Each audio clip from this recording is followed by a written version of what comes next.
Pendant des décennies, on nous a répété la même chose. Le gras, c'est mauvais pour la santé. Si vous voulez éviter les maladies, fuyez le beurre, l'huile et le fromage. Ce discours, tu l'as sûrement entendu partout, à l'école, dans les magazines, dans les publicités. Mais si je te disais que tout cela était basé sur un mensonge soigneusement construit, et que derrière ce mensonge se cache l'une des manipulations les plus rentables et les plus destructrices de l'histoire moderne. Ce n'est pas de la science-fiction, c'est l'histoire du sucre, l'histoire d'un poison blanc qui a envahi nos assiettes grâce à un plan orchestré par des industriels puissants. Une vérité qu'on a cachée pendant plus d'un demi-siècle. Tout commence dans les années 50, une période où les États-Unis dominent l'économie mondiale et où la science de la nutrition commence à émerger comme discipline majeure. Les maladies cardiaques explosent et les chercheurs cherchent un coupable. Dans ce climat de panique sanitaire, deux théories s'affrontent. La première, défendue par certains scientifiques indépendants, pointe du doigt le sucre, accusé de provoquer inflammation, obésité, diabète et désordre métabolique. La seconde, promue par un chercheur charismatique du nom d'Ansel Keys, accuse les graisses saturées d'être la cause principale des crises cardiaques. Devine quelle théorie a gagné? Celle qui arrangeait le mieux l'industrie du sucre. Salut à toi, et si cette enquête te passionne, pense à t'abonner dès maintenant. Ici, on va là où les versions officielles ne vont jamais. On parle des vérités qui dérangent, des manipulations qu'on préfère cacher. Ton clic, c'est ton arme pour que ces histoires continuent d'être révélées. Merci. Revenons à l'histoire. Dans les années 60, la Fondation de recherche sur le sucre, un puissant lobby industriel, décide de prendre les choses en main. Ses dirigeants comprennent que si le sucre est identifié comme responsable des maladies cardiaques, c'est tout un empire qui risque de s'effondrer. Alors ils mettent en place une stratégie simple et diabolique, acheter la science. Ils contactent des chercheurs de l'université de Harvard, à l'époque la plus prestigieuse institution académique au monde, et leur versent des sommes colossales pour orienter leurs conclusions. Le message est clair, il faut minimiser le rôle du sucre et accuser les graisses. En 1967, une étude financée par l'industrie du sucre est publiée dans la revue New England Journal of Medicine. Ses conclusions ? Les graisses sont le problème majeur, pas le sucre. À l'époque, personne ne sait que cette étude a été achetée. Personne ne se doute que les chercheurs ont été payés l'équivalent de dizaines de milliers de dollars pour biaiser leurs résultats. Ce qui est présenté comme un travail scientifique rigoureux est en réalité une campagne de désinformation. Et cette campagne fonctionne au-delà de toutes leurs espérances. Dans les années 70, les autorités de santé publique américaines adoptent officiellement la ligne directrice. Il faut réduire la consommation de graisse. Les graisses deviennent l'ennemi numéro 1 et le sucre passe entre les mailles du filet. Les publicités vantent les mérites des produits low-fat, pauvres en graisse, mais bourrés de sucre pour compenser le goût. Résultat ? Les gens croient manger plus sainement, mais ils s'empoisonnent un peu plus chaque jour. Pendant ce temps, l'industrie du sucre se frotte les mains. Ses profits explosent. On met du sucre partout, dans les céréales du petit déjeuner, dans les sauces, dans le pain, dans les yaourts, dans les plats préparés. Même les produits dits light ou diététiques en contiennent. À la fin du XXe siècle, la consommation moyenne de sucre par habitant a littéralement doublé par rapport à celle du début du siècle. Et avec elle, les maladies chroniques se multiplient.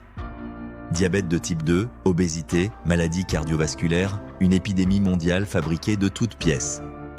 Mais le plus grave, c'est que cette manipulation n'était pas un accident. Des documents internes révélés en 2016 par une équipe de chercheurs de l'Université de Californie montrent noir sur blanc la stratégie de l'industrie. Ces archives prouvent que dès les années 60, les dirigeants de la Fondation du sucre savaient que leurs produits augmentaient le risque de caries, d'obésité et de maladies cardiaques. Et plutôt que de financer des recherches pour trouver des solutions, ils ont choisi de détourner l'attention. Comment ? En finançant des campagnes de communication massive pour convaincre le public que c'était le gras, et seulement le gras, le vrai problème. Cette désinformation a façonné des générations entières. Pense à toutes les campagnes de santé publique qui, pendant des décennies, ont recommandé de réduire les graisses, de privilégier les produits light sans jamais mettre en garde contre le sucre. Pense aux millions de parents qui ont donné à leurs enfants des céréales sucrées au petit déjeuner, convaincus de leur offrir un repas équilibré. Pense aux médecins eux-mêmes, formés avec des données biaisées, qui répétaient sans le savoir le mensonge d'une industrie cupide. Et le pire, l'histoire ne s'arrête pas là. Dans les années 90 et 2000, de nouveaux scandales éclatent. On découvre que l'industrie du sucre a financé des campagnes entières pour minimiser le lien entre sucre et obésité. Par exemple, l'initiative Global Energy Balance Network, financée par Coca-Cola, mettait l'accent sur le manque d'exercice physique comme cause principale de l'obésité, en minimisant totalement le rôle de l'alimentation. Comme si courir 30 minutes pouvait effacer les dégâts causés par un litre de soda. Les tactiques sont toujours les mêmes. Acheter la science, influencer les gouvernements, manipuler les médias. Pendant ce temps, les maladies liées au sucre deviennent la première cause de mortalité dans de nombreux pays développés. Le diabète de type 2, qui était rare avant les années 50, touche aujourd'hui des centaines de millions de personnes dans le monde. L'obésité, autrefois exceptionnelle, est devenue la norme dans certaines sociétés. Et derrière ces chiffres se cachent des vies brisées, des familles endeuillées, des milliards engloutis dans les systèmes de santé. Mais pourquoi ce mensonge a-t-il tenu si longtemps ? Parce que le sucre n'est pas seulement un aliment. C'est une drogue douce. Des études récentes ont montré qu'il active les mêmes zones du cerveau que la cocaïne. Il crée une dépendance réelle avec des symptômes de manque. L'industrie le sait depuis longtemps et a appris à exploiter ce mécanisme. Elle a calibré les doses dans les produits alimentaires pour maximiser l'addiction des consommateurs. C'est ce qu'on appelle le bliss point, le point de plaisir maximal. Pas trop sucré pour écœurer, mais suffisamment pour déclencher l'envie de revenir encore et encore. Et quand des voix dissidentes commencent à s'élever, elles sont systématiquement réduites au silence. Dans les années 70, John Yudkin, un chercheur britannique, publie un livre intitulé « Pure, White and Deadly », où il expose les dangers du sucre. Que se passe-t-il ? L'industrie lance une campagne de discrédit contre lui. Ses recherches sont ridiculisées, ses financements disparaissent, sa carrière est brisée. Pendant des décennies, son avertissement est enterré. Aujourd'hui, beaucoup de scientifiques reconnaissent qu'il avait raison depuis le début. Le parallèle avec d'autres industries est frappant. Le sucre a utilisé les mêmes armes que le tabac. Le tabac a nié pendant des décennies le lien entre cigarettes et cancer en payant des scientifiques pour semer le doute. Le sucre a fait pareil avec l'obésité ainsi que les maladies métaboliques. Et le résultat est le même, des millions de morts évitables camouflés derrière des profits colossaux. Mais ce scandale ne touche pas seulement la santé. Il a façonné la culture alimentaire mondiale. Dans de nombreux pays, les plats traditionnels ont été modifiés pour intégrer davantage de sucre. Les boissons gazeuses sont devenues des symboles de modernité. Les fast-foods ont transformé les habitudes alimentaires de milliards de personnes. Et derrière cette transformation, toujours la même logique, rendre les consommateurs accros à un produit bon marché et hautement rentable. Aujourd'hui, la vérité commence à émerger. Des gouvernements mettent en place des taxes sur les sodas, des campagnes de sensibilisation alertent sur les dangers du sucre, certains médecins osent enfin dire tout haut ce qui était caché depuis des décennies. Mais le mal est déjà fait. L'épidémie mondiale d'obésité et de diabète est là, et elle ne disparaîtra pas du jour au lendemain. Alors, que devons-nous retenir de cette histoire ? D'abord que la science peut être achetée. Ce qui est publié dans une revue prestigieuse n'est pas toujours la vérité, surtout quand des intérêts financiers colossaux sont en jeu. Ensuite, que les lobbies industriels ont un pouvoir immense pour orienter les politiques publiques et manipuler l'opinion.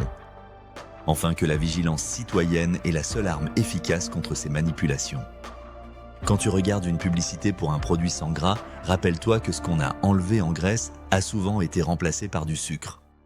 Quand tu entends un expert minimiser les dangers du sucre, demande-toi qui finance ses recherches. Et surtout, ne sous-estime jamais le pouvoir de l'addiction alimentaire.